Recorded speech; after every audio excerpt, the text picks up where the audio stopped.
बिस्मिल्लाहिर्रहमानिर्रहीम। अस्सलाम वालेकुम स्टूडेंट्स, कैसे हैं सब लोग। उम्मीद करता हूँ सब लोग खैरियत से होंगे। Welcome to my YouTube channel Falcon Academy. आज इस वीडियो में आपके साथ शेयर करेंगे जीडीपी सॉल्यूशन इंग्लिश 505 का। इसमें आपको एक क्वेश्चन दिया हुआ है, आपने इसके 3 पार्ट्स हैं, इनको आपने सॉल्व करना है और कोशिश करना है आपने 150 से 200 वर्ड के दरमियान अपने आंसर को शॉर्ट रखना है। तमाम दोस्तों से गुजारिश है चैनल को सब्सक्राइब कर लें। तो चलते हैं जी क्वेश्चन की तरफ। क्वेश्चन का पहला पार्ट है जी, please read Krashen theory and write its postulates 5 sentences only. कि आप जो क्रेशन थ्योरी है लैंग्वेज लर्निंग और लैंग्वेज एक्विजिशन की, उसको आप रीड करें और उसके जो 5 पोस्टुलेट्स हैं वो लिखें कि 5 उसके बुनियादी असूल कौन से हैं वो आपने लिखने हैं। तो उसके बाद जो दूसरा पार्ट है वो discuss real factors that discourage language learning. फिर आपने वो 5 फैक्टर बताने हैं जो कि डिस्करेज करते हैं लैंग्वेज लर्निंग को, उसके भी 5 सेंटेंसेस आपने लिखने हैं।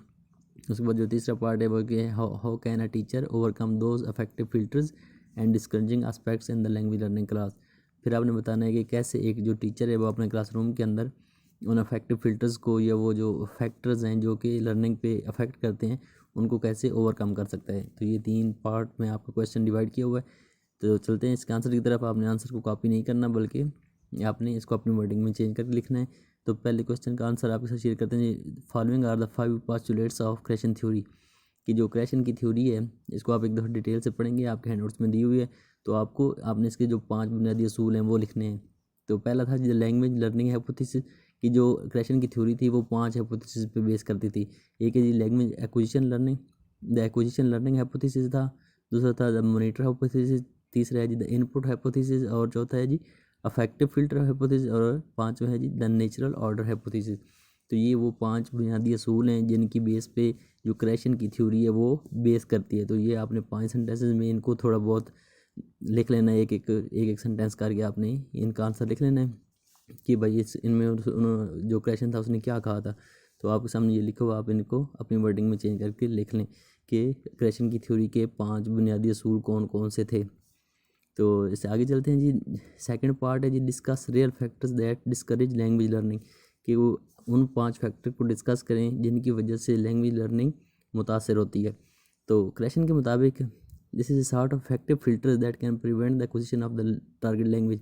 कि ये एक अफेक्टिव फिल्टर के तौर पर कुछ चीज़ें अफेक्ट करती हैं जो कि लैंग्वेज लर्निंग पे अफेक्ट करती हैं। कुछ फैक्टर्स होते हैं उसमें आ जाता है जी इमोशनल वेरिएबल्स होते हैं, जिस मिसाल के तौर पर मोटिवेशन की कमी होती है, सेल्फ कॉन्फिडेंस की कमी होती है, एंग्जाइटी और स्ट्रेस का किरदार होता है। तो ये सारे वो फैक्टर्स हैं जो कि डिस्करेज करते हैं लैंग्वेज लर्निंग को अकॉर्डिंग टू क्रेशन।